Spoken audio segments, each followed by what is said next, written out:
구약성경 역대상 구약 30 우리 5절 말씀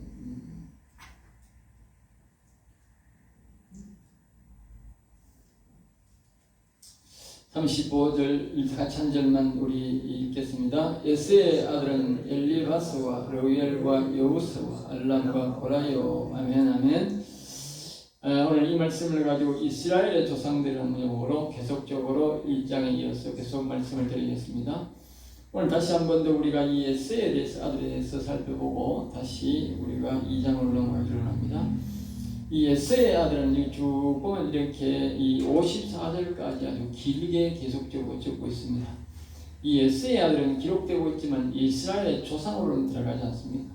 물론 들어간다고 볼 수도 있지만 이스라엘의 조상으로는 들어가지 않습니다. 나중에 보면 이들이 이스라엘의 조상이 아니라 이스라엘을 괴롭히는 자가 됐고 이스라엘을 이렇게 전쟁에서 들어가서 옛날에 끊임없이 오랜 동안 이 에돔 족속들이 이스라엘을 많이 괴롭힙니다. 이스라엘의 족속으로 족보로 들어가는 것이 아니고 그만큼 그런데 그래서 이게 에스의 아들을 기록해 놓고 있습니다만 그러나 이렇게 에스의 족보를 기록함으로써 이런 사람도 있었다 하는 것을 말하지 우리가 이스라엘의 조상이라 그렇게 말합니다. 이들은 조상이 안 되고 나중에 이스라엘 나라가 되지 않고 에돔 나라라고 해서 다른 나라로 되게 됩니다. 그래서 그들은 영 다른 길로 가버리고 하나님의 백성들은 다시 이스라엘 백성으로 즉 야곱의 아들들로서 이 동생인 야곱의 나라를 그걸 이스라엘 나라 하나님 하셔서 그 나라로 이제 번성하게 되어서 하나님께서 이스라엘 백성으로만 인정하게 됩니다. 그러니까 이 예스는 이 이스라엘의 조상으로 들어가지 않는다. 그러나 예스의 족속들이 이렇게 있었는데 그 당시 이것이 한쪽으로 가서 나라를 이루면서 살았다는 것을 우리에게 가르쳐주고 교훈함으로써 이스라엘의 족속이 아니다, 국보가 아니다 하는 것을 우리에게 가르쳐주기 위해서 이렇게 하셨고 이와 같이 우리가 35절에서 45절에서 쭉 이제 54절에 보면 약 11개의 도, 우리나라로 말하면 11개의 족장이라는 건데 11개의 도를 말합니다. 우리는 많은 도는 11개의 도를 이루면서 그 11사람의 족장을 이루면서 나라를 세워서 그 나라가 그때 계속적으로 지속되게 됩니다. 나중에 이스라엘 나라와도 싸우게 되고 나중에 다윗이 나라를 잡았을 때에 이 나라가 굉장히 어려움을 겪는 그런 경우입니다. 그래서 하도 나쁜 짓을 많이 하고 이 에돔 족속이 굉장히 좀 날쌔고 억센 그런 민족이었어요. 그래서 다윗이 오랜 동안 이 자기의 부하를 보내서 침략해서 끝끝내 그것을 이제 점령하게 되는데 하도 고생을 많이 해가지고 거기 있는 사람들 어지간한 사람들을 다 죽였어요. 그러니까 얼마나 악독하게 했는지 그래서 엄청나게 많은 사람을 죽여버린 겁니다. 그와 같이 이제 이 족속이 나중에는 완전히 이스라엘로 치고받고 싸움의 역사가 일어나가지고 다윗이 이제 나라를 통치할 때에 이 에돔의 나라가 완전히 기세가 꺾여버리고 뿔뿔이 흩어져서 도망자의 신세가 된 것이고 그리고 그 뒤에는 옳은 나라가 되지 못합니다. 옳은 나라가 되지 못하고 이들에게서 흩어진 가서 도망을 간 사람이 결국은 뭐냐? 나중에 이 바벨론의 뿌리가 됩니다. 이 아주 사납고 사나운 족속들인데 삶에서 살아서 그런 족속들인데 이 족속들이 나중에 저 들판으로 가고 여러 가지 가서 흩어져 모인 사람들이 바로 바벨론의 주류를 이루는 사람이었어요. 그러니까 그 에돔 족속은 아니지만 그러나 그것이 바벨론으로까지 가서 바벨론의 족속을 이루게 되는데 그래서 그 바벨론 사람들이 그 당시의 사람으로서는 아주 난폭한 사람들이었어요. 알겠죠? 정말 난폭한 사람. 그것을 성경은 우리에게 말하고 있는데 이 에스의 후손들이 그러한 짓거리를 했고 처음에는 이스라엘 백성들이 자기가 가나안 땅에 들어갈 때에 그들을 많이 괴롭혔던 아니고 나중에 결국은 뭡니까? 바벨론 나라에 거기에 주류를 되는 이런 사람들에게 거기에 섞여 들어가서 이스라엘 나라를 완전히 더 잔혹하게 이 에스가 후손들이 이제 이스라엘을 괴롭힐 때 그 잔혹함보다도 훨씬 더 잔혹하게 나라를 완전히 없애버리도록, 그러니까 아까 앞에서 말했듯이 이 다윗이 보낸 그 장군이 하도 고생을 시키고 항복을 안 하고 예를 미니까 시족을 많이 말려버렸듯이 그들의 씨앗이니까 다시 이스라엘 나라가 망할 때는 뭐요? 시족을 완전히 멸할 정도로, 나라를 망할 정도로 씨를 이스라엘 백성들이 그 위에 이 피를 말려버렸다 알리죠. 그러니까 서로 보복하는 것이다 알리죠. 그리고 이것이 조상이라 할 수가 없는 것이죠. 원수 중에도 원수가 된 것이죠. 자, 그래서 이제 에스의 아들은 이렇게 이제 쭉 이렇게 이제 보고 있습니다. 이스라엘 자손을 43절에 보면 다스리는 왕이 있기 전에, 이스라엘 왕을 다스리는 왕이 있기 전에 에돔은 빨리 생육해서 번성함으로 세상과 같이 왕을 세우고 일찍이 왕을 세웠다. 그래서 사람이 왜 빨리 번성하니까. 그런데 이것이 좋은 것이 아니고 하나님은 신권주의이기 때문에 하나님이 신이 다스리기를 원하는 나라였습니다. 그런데도 불구하고 이 이스라엘 나라는 아무리 일찍이 이스라엘보다 수백 년 전에 왕을 세워서 왕을 다스렸다는 것은 하나님을 믿는 믿음이 거진 없었다는 것을, 일찍이 세상화되었다는 것을 우리에게 말해주고 있는 것입니다. 이 사람들의 이름을 다 보면 이게 우리 쭉쭉 뒤에 이름이 굉장히 많이 나옵니다. 이 굉장히 이름이 많이 나오는데 족장 이름들이 다 나오는데 대다수가 보면요, 하나님을 믿는 사람들의 뜻이 하나님을 믿는 그런 이름의 뜻이 나와요. 대다수가. 그러니까 그 사람들의 신앙 속에서는 하나님을 믿는 믿음이 있었지만 개인적으로는, 그런 나라적으로는 완전히 하나님을 배반하고 완전히 세상적으로 통치를 하고 있었다는 것이 오늘 우리에게 가르쳐주는 교훈입니다. 그러니까 결국은 이 사람들은 뭘로 말하는 겁니까? 형식은 있다. 하나님을 믿는 형식은 존재하고 있는데 실제적으로는 하나님을 안 믿는 것이죠. 이스라엘 나라가 망할 때에 그들이 제사를 안 지내고 하나님을 안 믿는 것이 아니라 하나님을 형식적으로 섬겼다는 것이죠. 섬겼지만, 그러나 그런 성경이 있지만 하나님께서 망하게 했다 알겠죠. 우상을 섬기고 같이 하면. 그러니까 우리가 지금 우리나라도 마찬가지로 형식적으로 우리가 하나님을 믿고 예수를 믿는 사람이 교회에 와서 예배 드린다고 하나님이 보여주는 것이 아니다는 것이 알겠죠. 하나님께서는 우리를 보실 때에 영혼을 사랑하고 여호와를 사랑하고 진심으로 우리 영혼을 사랑하는 사람들, 하나님을 사랑하는 사람들이 있을 때에 하나님께서 그 민족을 보호하시고 지킨다는 것을 우리가 알 수가 있는 것입니다. 우리 두 나라뿐만 아니라도 이스라엘 나라가 한창 우리가 하나님을 잘 섬길 때도, 옛날에 사무엘이 살아있을 때도 하나님을 섬긴 형식적인 예식을 할 때에 하나님께서 그 나라를 치셔서 어려움을 당하게 한 것을 우리가 볼 수 있습니다. 그러므로 우리는 항상 여호와 하나님을 사랑하고 자신의 영혼을 사랑해서 여호와 하나님을 기쁘게 할 때에 나라가 평안히 살아간다는 것을 꼭 기억하셔야 됩니다.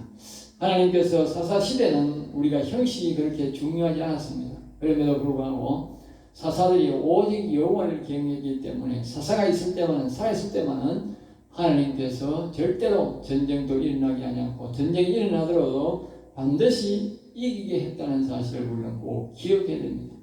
형식으로 우리가 하나님을 섬긴다고 하나님 우리나라를 구원하는 게 아니라 진심으로 우리 영혼을 사랑하고 여호와를 사랑할 때에, 하나님의 영을 사랑할 때에 나라가 보존된다는 사실을 우리가 반드시 기억해야 됩니다. 2장 1절을 넘어갑니다. 2장 1절 이스라엘의 아들이라니라. 여기에 보면 야곱의 아들이라 하고 이스라엘의 아들. 앞에서 우리가 이 에스의 아들을 계속 이야기했는데 에스는 이제 완전히 세상 길로 가는 것을 알 수 있습니다. 왜냐하면 왕을 세웠다는 것은 신본주의가 아니라는 것입니다. 그러나 여전히 이제 이 43절은 이 에스의 동생 이제 야곱의 나라인데, 이 나라를 야곱이라지 않고 이스라엘이라 했다면 이스라엘. 그러니까 이때부터 이제 지금 우리 이스라엘 나라라는 이름을 가지고 이제 살아가게 되는 것입니다. 그래서 여기 보면 이스라엘 자손을 다스리는 왕이 있기 전에 에돔 땅을 다스리는 왕은 이러니라. 그렇게 이제 43절에 보면 그렇게 말하고 있죠. 그런데 이제 43절에 보면 이것이 완전히 이제 우리는 이스라엘 나라는 바로 야곱의 나라이지만 하나님께서 본격적으로 했는데 그 당시는 이 이스라엘 나라가 뭐요? 하나님이 통치하는 나라였다. 그래서 하나님이 통치하는 나라. 하나님이 원하시는 나라는 뭐냐? 하나님이 통치하는 나라가 합니다. 이 세상의 왕이나 우리가 우리나라로 말하면 대통령 그거 중심제라 하는 말은 일종의 왕과 비슷한 것이 왕과 비슷한. 우리 하나님은 그런 것을 원하는 것이 아니고 하나님이 통치하는 나라를 원합니다. 하나님이 직접 통치하는 왕을 세우지 말고. 그래서 이스라엘 백성들이 왕을 세워주세요 그랬더니 하나님이 뭐요? 굉장히 기분이 불쾌하게 생각했다. 알겠죠? 그러니까 사무엘이 나라를 잘 다스리고 있었는데도 불구하고 이스라엘 백성들이 왕을 세워달라. 그래서 왕을 세워달라 해서 이 사울 왕을 세웠는데 그때부터 나라가 둘로 짜가지고 다윗과 이 사울이 싸우기 시작하고 날마다 전쟁이 있어가지고 굉장히 나라가 혼란스러웠다고 말이에요. 그러니까 하나님이 원하시는 나라는 하나님이 직접 통치하는 신정을 원하는 것이 왕의 통치로, 왕이라는 것은 자기 마음대로 독단적으로 어떻게 해오는 것을 보고 왕이라는 것입니다. 오늘날은 이제 왕을 사용하지 않습니다. 왕은 일종의 뭡니까? 독재죠, 독재. 대를 위한 독재가 바로 왕입니다. 그래서 지금은 우리 세계의 모든 독재가 사라졌습니다. 그런데 이제 지금도 북한이나 이 중국이나 독재를 하고 있지 않습니까? 그러니 사실상 왕제가 뭐예요? 왕제도가 다시 부활한 것이다. 그렇게 봐야 되는 것이 아주 나쁜 것입니다. 아주 이제 왕제도는 나쁘다고 이제 모든 사람이 인식이 되어가지고 다 버렸는데 다시 저들이 뭡니까? 독재를 한다는 것은 왕을 다시 되살린 것이지요. 그러니까 아주 나쁜 사람들이에요. 알겠죠? 그리고 왕이라 할 수는 없으니까 이제 뭐 공산당이라 하고 있던 다른 말로 이제 위장을 하게 되는 거지.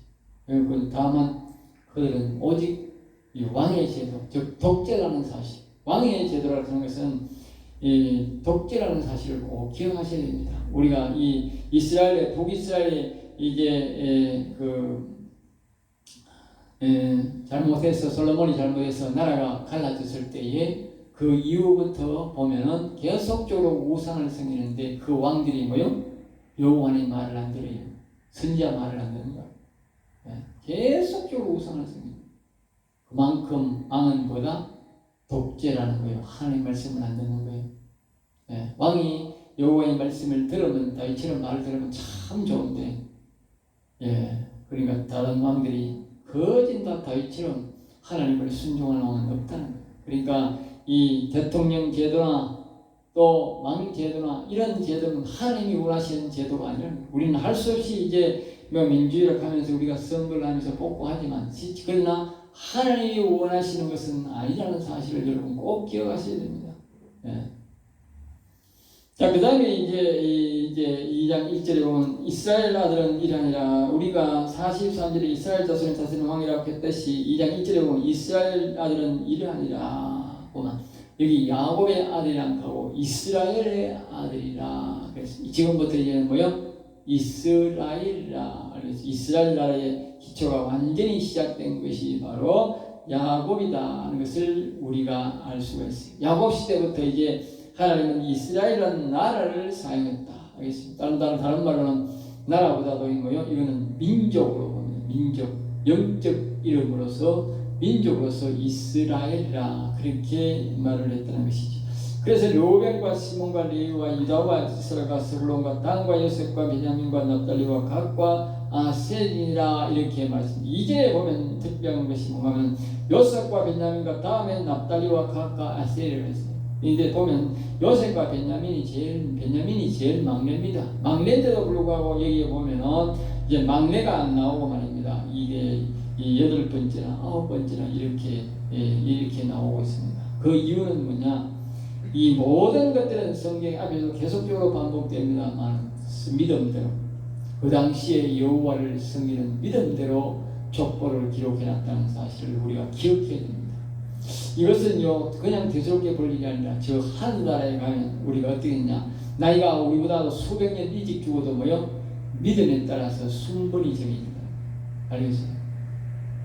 굉장히 중요합니다. 오늘 우리가 신앙생활 할 때에 그냥 아무렇게나 하면 안 된다는 거예요.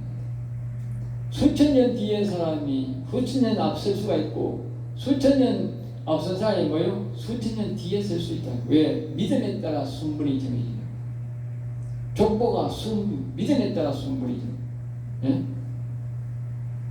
그러니까 하늘나라 똑같지요. 우리 족보를 하나님이 수백 년 지난 뒤에 지금 우리가 족보를 이렇게 보라고 기록해 놨잖아요. 수천 년 뒤에. 하늘나라도 똑같아요. 하늘나라 가면 믿음 좋은 사람들은 거슬러 올라가서 족보에 저기 올라가고, 예? 믿음이 나쁜 사람은 그때서 수천 년 전 사람은 저 뒤에 가야 돼요. 그런 수모를 겪어야 돼요. 그러니까 신앙생활을 우리가 할 수만 있으면 최선을 다해서, 예? 나중에 우리가 여호와의 하나님의 말씀을 보았듯이 그 말씀에 입각해서 최선을 다해서 말씀대로 살려고 하나님의 성령을 받아서 성령의 감동을 주시는 대로 살려고 노력해야 된다. 그 하나님이 왜 우리에게 그런 감동을 주시고 그런 믿음을 주시고 그런 말씀을 주시느냐? 우리로 하여금 하늘나라가 하나님을 기쁘게 하고 큰 상급을 받고 기쁘게 살게 하기 위해서 우리에게 주시는 말씀이라는 것을 기억해야 됩니다. 이 땅에 사는 동안 내가 나이가 많다, 내가 이제 뭐 이만해 뭘 하겠냐 그렇게 생각하지 마시고 마지막 죽는 순간까지 우리는 여호와를 사랑하고 또 성도를 사랑하고 내 힘써 여호와를 찬양하고 경배하면서 내 영혼을 강건하게 하는 것이 중요한 것이고 그 다음에는 이 땅에 죽어가는 수많은 사람들에게 복음을 전가하는 일을 우리가 수행하며 가야 된다는 거예요. 그러니까 이거 우리가 이 중요한 생명들을 이제 잠시라도 이제 헛되게 살지 마시고, 예? 마지막 순간까지 우리가 달리기를 하는 사람들이 마지막 순간까지 우리가 이제 그 시간을 포기하지 않고 끝까지 경주를 하듯이 우리의 성경도 그렇게 비유를 하지 않습니까? 우리가 달리는 사람과 비교하지 않습니까? 그러니까 우리가 내가 나이가 들었네 뭐 했네 나는 이제 뭐 누리지 뭐 내가 뭐 하겠나 그렇게 생각하면 안 되고 우리 예수 믿는 사람은 마지막 모세처럼 마지막 죽을 때까지 마지막 죽을 때까지 여호와를 찬양하고 경배하는 일에 열중하고 하나님을 열심히 나아가야 됩니다. 왜냐하면 그것이 우리의 마지막 달리기의 상급의 경계선이라 하는 거죠. 그냥 경계선이 아니고 상급의 경계선이다. 알겠죠? 그 영원한 상급의 결정이 난다. 알겠죠? 모든 인생의 상급의 결정이 난다. 모든 인생의 이스라엘 전체에 뭐 수많은 사람들이 살았을 거 아닙니까? 그 가운데 이런 사람들의 신앙을 나쁘게 해가 뭐예요? 저 뒤에 신앙생활을 나쁘게 했으니까 저 뒤에 서고 줄러 신앙생활 잘한 사람은 앞쪽에 줄을 서야 합니다. 우리가 하늘나라에 가서 그렇게 수고를 경하면 되겠어요? 그리고 성경을 잘 봐야 되는 거예요. 성경을 잘못 보면 막 이래서 저래서 살다가 편안하게 살다가 막 하늘나라 가면 되지 그게 아니라니까. 하나님의 나라는 철저한 질서의 나라라고. 질서의 나라. 알겠어요? 이 땅에서는 질서를 그렇게 하는 사람이 태어난 순서를 질서하고 나이가 많으면 눈치 봐가 안게 해주고 또 봐주고 양보하지만 하늘나라는 그게 없어. 나이 많이 죽었다고 젊게 죽었다고 그게 없어요. 신앙에 따라서 믿음에 따라서 서의를 정해버려요. 그건 빼도 못해. 하늘나라는 빛의 나라입니다. 믿음이 좋사고 성령이 충만하고 영혼이 산 사람은 아주 광명한 빛으로 나고 영혼이 옳게 되지 않고 이런 사람들은 그만이 어두침침하니까 빛이 없으니까 그 사람을 바라볼 수도 없는 거예요. 같은 교회에서 자라고 같은 성도랄지라도 그 사람을 바라보지도 못합니다. 왜? 빛이 너무 광명한 빛이 나니까. 하나님 나라는 빛으로 말하는 영혼이 강건하고 영혼을 하나님의 영광을 위해서 많이 있는 사람은 거룩한 영을 많이 받았기 때문에 광명한 빛이 났어요. 굉장히 빛이 나고 하나님 일을 안 하고 그냥 게을리하고 했던 사람은 빛이 없기 때문에 그 사람을 쳐다볼 수도 없는 거예요. 사도 요한이 그랬잖아요. 사도 요한이 자퇴 와서 자퇴 오니까 사도 요한이 몰라가지고 막 죄를 하니까 나도 너와 똑같은 사람이라 일어나라. 그 성도는 영혼이 살아서 너무 영혼의 빛이 많기 때문에 사도 요한이 놀래서 거꾸로진 거예요. 알겠어요? 사도 요한도 대단하지 않습니까? 사도인데 대단한데 거꾸로진 거예요. 얼마나 그 사람이 하나님을 찬양하고 경배하고 영혼이 강건했던지 그렇게 거꾸로지더라고요. 그게 하늘나라는 빛의 나라예요. 누가 뭐라 해도 뭐요? 지절로 거꾸로져. 뭐 사도행전 보고 누가 거꾸리라 엎드리라 그랬나? 아니요, 지절로 거꾸로지는 거예요. 빛에 의해서. 예? 이 세상에는 말입니다. 가짜 대통령도 있고, 뭐 가짜 국회의원도 있고, 뭐 가짜가 많아가지고 돈 많은 행세하고 해서 하고 막 억지로 안 되면 억지로 끌어들이고 막 그러지만 하늘나라는 그게 절대 안 되는 거예요. 철저한 질서의 나라, 영광의 나라. 예? 하나님의 영광이 가득한 사람일수록 질서가 수천 년으로 쫙 질서가 잡혀요. 지금 우리가 하늘나라 가도 영광이 있고 영혼이 강건한 사람들은 뭐야? 빛을 많이 받아서 저 수천 년 스스로 올라가는 사람들보다도 더 앞서가 딱 줄 서는 거예요. 왜? 영광으로 빛으로 말하는 거예요. 그거는 어쩔 수 없는 거예요. 그러니까 우리는 항상 우리 영혼을 모든 것은 하늘나라는 영혼 중심이다. 영 중심이라는 사실을 기억해야 돼. 그러니까 우리가 항상 이 땅에 있을 때에 영 중심으로, 영혼 중심으로 살아야 하늘나라 가야 복을 받고 큰 상급을 받는 겁니다. 그 다음에 이제 우리가 지나가서 2절에서 지나가 3절입니다. 이 3절 말씀 이래 보면 유다의 아들은 그래서 유다의 아들아. 그러니까 이제 이 나오다가 봅니까? 이 제일 장자가 르우벤인데 르우벤이 안 나오고 여기 보면 유다가 또 갑자기 툭 나오요. 또 이 야곱이 가장 사랑하는 사람이 누굽니까? 요셉이 아닙니까? 요셉이 안 나오고 말입니다. 유다가 나온다고요. 유다가 갑자기 나옵니다. 장이 생들을 쭉 이야기 나누고 유다가 탁 나옵니다. 유다의 아들은 하나님 보실 때는 영적으로 다시 말하면 육신적 장자는 르우벤이고 또 이 세상에 이 야곱이 사랑하는 아내, 사랑하는 아들은 뭡니까? 요셉과 베냐민이에요. 특별한 사랑을 주고 아무리 이 땅에서 내가 사랑을 주고 내가 기쁨을 주고 그렇게 도와줘도 말입니다. 하늘나라 순수는 그게 아니라는 거예요. 하늘나라 순수는 철저한 영적 순수라는 사실을 다시 한 번 더 기억해요. 요셉은 자기가 많은 공들을 씌웠기 때문에 두 몫을 달라. 내 아들 둘인데 내 아들 두 몫을 달라. 그러니까 야곱이 축복해 줄 때도 두 지파로 해줬어요. 한 형제를 한 지파로 해서 10의 지파로 축복해 줬다. 10의 지파. 그래서 요셉과 이 베냐민은 한 지파의 몫으로 사랑을 받고 이 40년 광야 동안 갈 때마다 제일 안에 앉아가지고 제일 편안하게 갔다. 40년. 그 대가를 계속적으로 요구를 해서 줬다. 그런데 그때 당시에 700호의 이 지파가 영적인 지파가 뭐냐? 유다 지파였다. 유다 지파. 유다. 알겠어요? 영적인 사람이었다. 영적인 사람. 그 유다라는 사람은 그의 행동을 봄으로써 그를 알 수가 있다. 그의 행동을 봄으로써. 예? 그런 생명을 사랑하고 아주 생명을 존중하는 모습을 보시죠. 이 영혼을 사랑하는 사람은 육신의 생명도 존중할 줄 압니다. 아까 낮에도 우리가 말했듯이 이 공산당들은 빨갱이들은 뭐래? 유물론 사상이에요. 유물론 사상이니까 아주 사람을 경시하고 인간을 경시하고 이 짐승만 우리가 짐승을 취급하는 만도 취급 안 한다니까 사람은. 예? 그런데 이 유다는 보면은 아주 사람을 사랑하는 마음, 생명을 중시. 그것이 여기 나오는 기록되어 있는 거예요. 두 가지를 기록하는 거예요.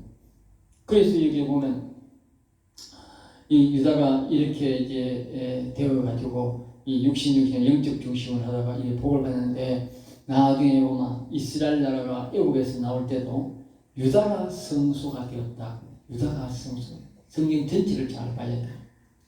왜냐하면 그거 무슨 말이냐?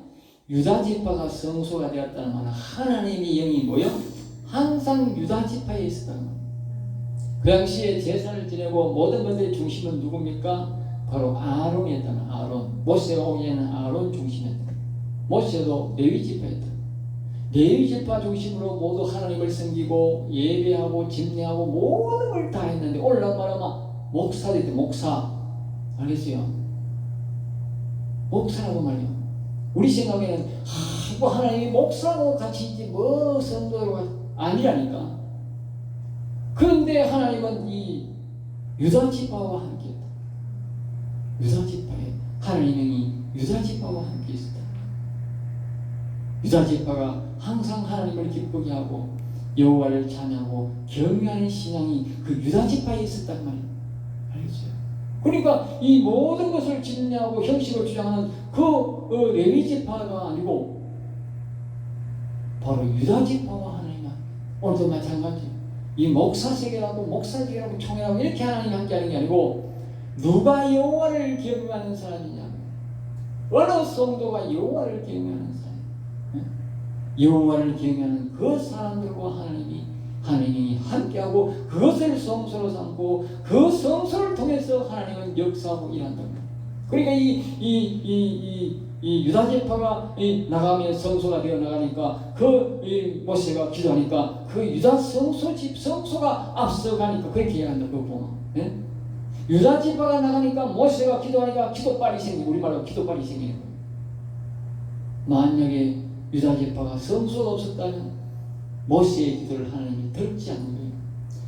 성경을 잘 보면 모세의 기도로 사람들이 막 갈라지고 모세도 대단한 사람이죠. 모세가 다른 형상을 사는 게 아니고 유다가 성소 즉 하나님의 영이 계신 유다 지파가 갔기 때문에 모세의 기도를 하나님 들으시고 그 바다를 가르지 하시고 그 사이로 지나가는 역사가 능력이 나타났단 말이에요.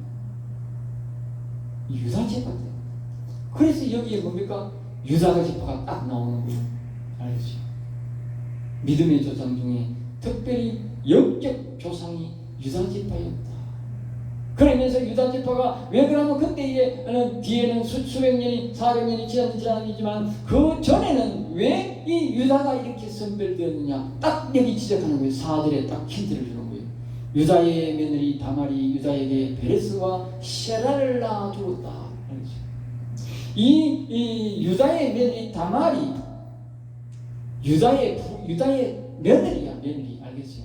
첫째 아들 며느리야. 그리고 그 역사를 이제 우리가 알아봐야 돼. 이게 짧게 해놨지만 앞에 가면은 이제 이 다말이 유다에서 어떻게 해서 이 며느리가 시아버지의 자식을 낳느냐 그 말이에요. 예? 그래서 자식이 둘이 늘었어. 예? 이 유다가 왜 이렇게 됐느냐? 바로 유다가 생명을 사랑하는 마음이 있었기 때문에. 다른 사람 같으면 어떻게 며느리가 아기를 배웠다 하면 당장 돌로 쳐 죽여야 됩니다. 그런데 이 유다는 생명을 사랑하기 때문에 자초지종을 듣고 보니까 자기의 잘못이라. 그것을 회개하고 깨닫고 생명을 존중히 여겨서 그 자식의 자식이 아니고 자기의 잘못이 있고 자기 이 아들의 잘못이 있고 자기 아들들의 잘못 때문에 이런 일이 벌어졌기 때문에 이 유다가 이 며느리 이 다말이 너무 생명을 사랑했다. 육신적 생명이지만 하나님의 말씀에 의해서 하나님의 말씀은 반드시 그 가정에 들어가면 그에게 자식을 못 낳고 그 남편이 죽으면 그 다음 자식에게 부탁을 해가지고라도 자식을 반드시 그 가정에 낳아줘라 하는 것이 그때의 하나님의 말씀이야. 알겠어요? 자기를 생각하면 남편이 죽었는데 이제 다른 데 가자 이렇게 가도 돼. 그렇지만 자기가 이 가정에 왔는데 하나님 말씀에 의지해서 내가 반드시 이 가정에 생명을 이어주고 하나님 말씀에 순종하고 가야 되겠다고 하는 그 말씀 때문에 이 다말이 변장을 하고 이 유다에게로 가서 그 하나님의 은혜지 뭐 사람의 힘으로 되는 게 아니지. 마침 갔는데 다말이 갔는데 이 변장하고 갔는데 자기 시아버지가 그게 들어올지를 어떻게 알았겠어요? 하나님이 하신 일이지. 생명을 너무 사랑하니까. 그 생명을 사랑하는 마음에 다말의 마음과 또 그것을 이제 나중에 자식을 낳는데 그게 또 해필이면 또 쌍둥이야. 하나가 아니고 쌍둥이를 준 거예요. 생명을 사랑하는 사람에게 주는 것이 쌍둥이요. 아무나 쌍둥이 있는 게 아니에요. 생명을 사랑한다. 오늘 여러분 생명을 경심하니 생명을 사랑해요. 자식을 사랑하는 게 아니고 생명을 사랑해요. 알겠죠? 사람들은 자식을 사랑하잖아요. 그러면 안 되고 생명을 사랑해요. 뭐가 나오든 생명을 사랑하는 마음이에요. 그 생명을 사랑하는 마음이 있으니까 이제 자식을 두 사람이나 낳게 돼요.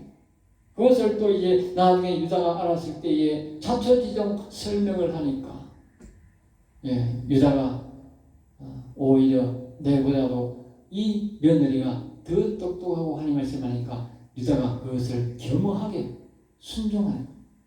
생명을 사랑하기 때문에. 다른 사람 같은 경우에 내 쪽팔려만 내 이리가 난 못 살아 막 돌로 처박혀가 죽일 수도 있는데 생명을 절대 그러지 않고 보십시오. 자신의 아들로 입증을. 그래서 이게 아들로 나오는 거예요. 알겠어요? 며느리 자식이 자기 아들로 올라온다니까. 그리고 이 둘 다, 이 다말이 생명을 사랑하는 마음, 유다가 생명을 사랑하는 마음, 이 마음을 하나님이 보고 너무 기뻐.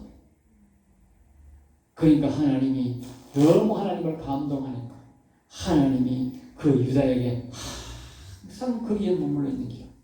여러분 기억하셔야 됩니다. 누구에게 하나님이 영이 함께하느냐? 낮의 말대로 여호와를 사랑하고 자신의 영혼을 사랑하는 사람에게 하나님이 머뭅니다. 자신의 영혼을 사랑해요. 그게 영원한 생명이에요. 사람들은 영혼을 아주 우습게 생각하는 사람이 있어요. 하나님의 영혼을 우습게 생각하는 게 아니라 자신의 영혼을 우습게 생각하는 게 똑같은 거예요. 물론 자신의 생명도 아주 소중하게 생각하세요. 알겠죠? 성별이 아니라 생명을 사랑해요. 생명. 그 생명을 사랑하는 사람에게 하나님이 생명을 주는 거예요. 자식을 달라 하지 말고 하나님 내가 생명을 사랑합니다. 하나님의 생명, 구원받을 생명을 달라고 그렇게 기도해요. 사람들은 자꾸 자식을 달라고 그래. 자식은 하나님 안 믿을 수가 있어. 그러지 말고 하나님 믿을 생명을 달라고. 그럼 하나님이 특별한 은혜를 베푼다. 특별한 사람. 오늘 여기까지 하고 마치겠습니다. 기도하겠습니다. 하나님 감사합니다. 저들을 사랑하여 주셔서 오늘도 귀한 말씀, 은혜의 말씀 주심을 감사해. 여호와의 이 생명의 말씀을 통해서 우리가 더욱더 여호와를 사랑하고 찬양하고 경배하게 하시고 하나님께서 생명을 사랑하는 유다에게 함께 하셨듯이 이스라엘의 역사의 조상이 되었듯이 우리도 이 훌륭한 영적 조상이 될 수 있도록 우리 여호와를 사랑하고 생명을 사랑하여 영적 우리 조상으로 들어갈 수 있도록 인도하여 주시옵소서. 이사하고 나서의 주 예수 이름으로 기도드립니다. 아멘. 아멘.